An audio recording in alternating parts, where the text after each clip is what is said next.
तो मैं ये जानना चाह रही थी कि कश्मीर में श्राइन से जो मुजाविरों को बाहर निकाल दिया गया है, उस पर आप क्या कहना चाहते हैं? देखिए, मैं कहूँगा कि it had become a hunting ground to pursue spiritual games.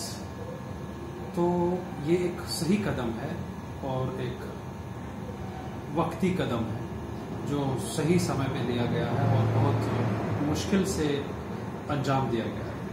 इतना आसान नहीं था कि इंस्टीट्यूशन ऑफ खुद्दाम को या मुजाविरों को आप जो दहाइयों से, जो डिकेड्स से अपनी जगह बनाए हुए थे, वो स्ट्रॉन्ग पोजीशन बनाए हुए थे इन दरगाहों में, इन श्राइन्स में।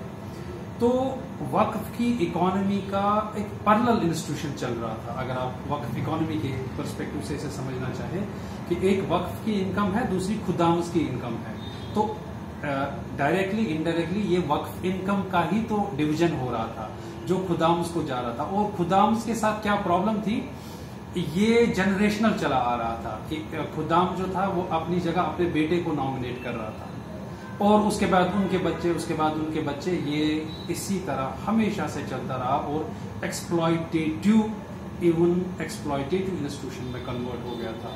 एक्सप्लॉयटेटिव इन द सेंस ये कि ऐसी बहुत सारी शिकायत इवन मुझे मिली जब मैं वक्फ स्टडीज कर रहा था कश्मीर में, कि फोर्सिबली डोनेशंस लिए जाते थे।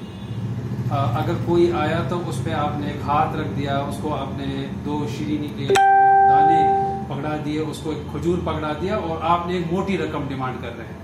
और कई जगहों पर यह भी कहा जाता था कि आइए मैं आपको दुआ करवाता हूं और दुआ के इतने पैसे। तो देयरफॉर ये अनइथिकल प्रैक्टिसेस थी और डॉक्टर दरख्शां अंद्राबी साहिबा जो चेयरपर्सन है वक्फ की, उनकी तरफ से बहुत बड़ा कदम है, एक बहादुराना एक्टिविटी है कि उन्होंने इस इंस्टीट्यूशन को निकाल बाहर कर दिया। लेकिन निकाल बाहर करने के साथ इसकी implications in the sense Kashmir में और भी तो पर्सनलाइज्ड औकाफ है, शिया औकाफ हैं जो पर्सनलाइज्ड हैं, आप उनको किस तरह से गवर्न करेंगे, ये एक क्वेश्चन है।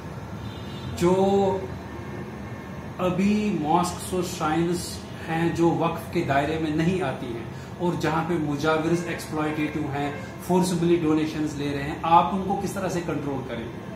और वक्फ क्या मोर मॉस्क्स और मोर श्राइन्स को अपने अंदर एब्जॉर्ब करेगा? क्या वक्फ की कोई ऐसी पॉलिसी है? ये भी देखना होगा। अगर इंस्टीट्यूशन ऑफ खुदाम्स को या मुजाविरों को बाहर करना है तो इसका मतलब है कश्मीर के हर एक श्राइन से, हर एक मॉस्क से, जिस शमादान पे भी वो बैठे हैं, जिस जगह पे भी, उनको बाहर करना होगा, इर्रेस्पेक्टिव ऑफ द फैक्ट क्या वो वक्फ गवर्नड श्राइन या मॉस्क है या नहीं। क्योंकि ये आधा रेवोल्यूशन नहीं हो सकता, ये एक रेवोल्यूशनरी कदम है। अगर ये रेवोल्यूशनरी कदम है तो it has to be a complete revolutionary step. Therefore, I would urge to Dr. Darakhshan Andrabi, who is the current chairperson of the Waqf Board, कि पर्सनलाइज्ड औकाफ और उनकी अंदर एक्सप्लॉयटेटिव एक्सरसाइजेज जो हो रही है, जिसमें लोग रोज बेवकूफ बन रहे हैं, जिसमें लोग रोज एक्सप्लॉयट हो रहे हैं, उसका भी ध्यान रखना होगा। बहुत बहुत शुक्रिया।